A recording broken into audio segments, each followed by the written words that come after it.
जब राजा बोर्जिया ने सेसेना शहर पर विजय प्राप्त की, तब उसने अपने एक क्रूर सैनिक अधिकारी रेमिरो डी ऑर्को को उस शहर में शांति प्रस्तावित करने का आदेश दिया। इसके लिए डी ऑर्को ने तेज और क्रूर तरीके अपनाए। पुरुषों को उनकी पत्नी और बच्चों के सामने मारा गया, संपत्ति जब्त कर ली, देशद्रोहियों को नपुंसक बनाया गया, जिससे शहर में दहशतपूर्ण शांति प्रस्तापित हुई। लोग डी ऑर्को से नफरत करते थे। फिर जिस राजा बोर्जिया ने डी ऑर्को को भेजा था, उसने डी ऑर्को को 2 टुकड़ों में काटकर सार्वजनिक चौक में रख दिया। बोर्जिया ने खुद की एक चरित्रवान और न्यायी राजा की प्रतिमा लोगों में बना दी, जिससे लोग उसे पसंद करने लगे। हम अक्सर इस बात से हैरान होते हैं कि पॉलिटिशियंस कितने क्रूर, धूर्त और बेईमान होते हैं, लेकिन मैकियावेली कहते हैं इसमें हैरान होने की कोई ज़रूरत नहीं।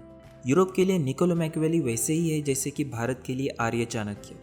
मैकियावेली मानते थे राजनीति और युद्ध में जीत अच्छे और बुरे की नहीं होती, यहाँ तक कि सही और गलत की भी नहीं।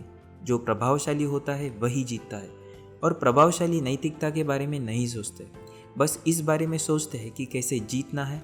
और अगर जीत का मतलब पीठ में छुरा घोंपना और छल कपट करना है तो ठीक है, यही दुनिया का तरीका है।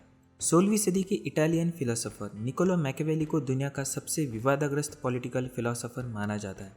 उसकी लिखी किताब द प्रिंस को चर्च ने कई सालों तक अवैध घोषित किया था। मैकियावेली लिखते हैं, राजकुमार में झूठ बोलना और धोखेबाजी का गुण होना चाहिए। चाहे वो कितना भी झूठ बोले, उसे हमेशा सच्चा होने का दिखावा करना चाहिए। लोगों को धोखा देना इतना आसान है कि शासक को दूसरों से झूठ बोलने में कोई समस्या नहीं होगी। मनुष्य दुष्ट है और कभी भी अपना वादा नहीं निभाते, इसीलिए शासक को भी अपना वादा पूरा करने की आवश्यकता नहीं है। जो राजकुमार अपना वादा निभाता है, लोग उसकी प्रशंसा करते हैं।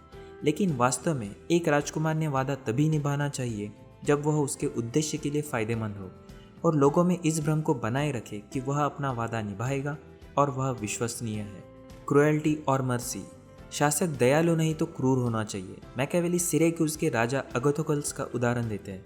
अगाथोकल्स एक कुम्हार का बेटा था। अगाथोकल्स ने आर्मी ज्वाइन की। जब वह एक ऊंचे ओहदे पर पहुंचा, तब शहर के सभी मंत्री और धनी नागरिकों की एक बैठक बुलाई। उसके एक इशारे पर सैनिकों ने सभी को मारकर पुराने कुलीन तंत्र को पूरी तरह से नष्ट कर दिया। उसने बिना किसी विरोध के खुद को शासक घोषित कर दिया।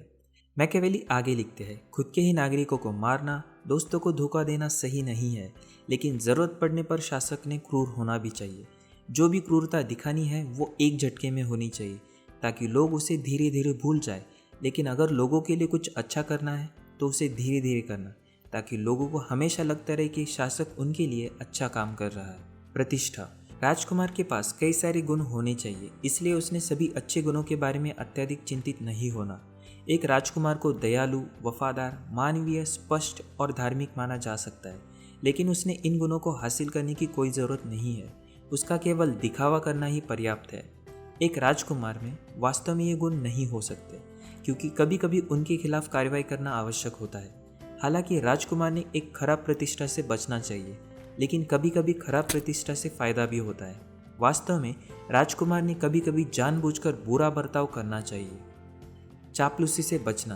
राजकुमार को चापलूसी करने वालों से बड़ा खतरा होता है, क्योंकि उनकी चापलूसी की वजह से गलत निर्णय भी लिए जा सकते हैं। एक बुद्धिमान राजकुमार के पास मामलों की सच्ची सलाह देने के लिए बुद्धिमान सलाहकारों का एक समूह होना चाहिए। एक राजकुमार के पास कोई कौशल हो न हो, लेकिन दूसरों में अच्छे या बुरे को पहचानने की क्षमता होनी चाहिए। स्वार्थी और लालची बनो। जितना हो सकता है उतनी संपत्ति इकट्ठी करो।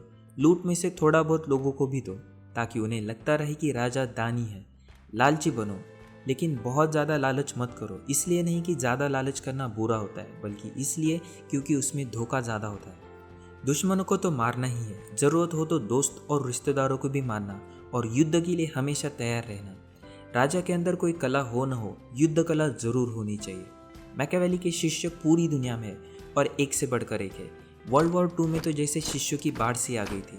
1939 से लेकर 1945 तक चले वर्ल्ड वॉर 2 में लगभग 6 करोड़ लोगों की जानें गई, और उससे भी कई ज़्यादा लोग घायल और बेघर हो गए। मैकियावेली को उपदेशों को हमेशा सच मानकर चलना गलत होगा, लेकिन ये भी सच है कि ज़्यादातर पॉलिटिक्स ऐसे ही होता है। ज़्यादातर पॉलिटिशियंस साम दाम दंड भेद छल कपट से ही ऊपर जाते हैं। मैकियावेली सिखाता है, politics is a war and everything is fair in love and war. Politics में जीतना अगर मंजिल है तो सही और गलत रास्ते के बारे में मत सोचो। दूसरे शब्दों में, रास्ते की परवाह करोगे तो मंजिल बुरा मान जाएगी। दोस्तों, मैकियावेली को भले ही टीचर ऑफ इविल कहा जाए, लेकिन कुछ लोगों का मानना है कि मैकियावेली एक अच्छा इंसान था जिसने गंदे राजकारण को पास से देखा। 16वीं सदी में वो लोगों से सीधे सीधे कुछ कह नहीं सकता था, तो उसने राजकुमारों के लिए एक किताब लिखी, लेकिन उसका असली उद्देश्य तो लोगों को आगाह करना था कि पावर के लिए लोग कितने हद तक गिर सकते हैं और उनसे बचकर रहना कितना ज़रूरी है। दोस्तों, वीडियो पसंद आए तो लाइक ज़रूर करना। जल्द ही मिलेंगे अगले वीडियो में।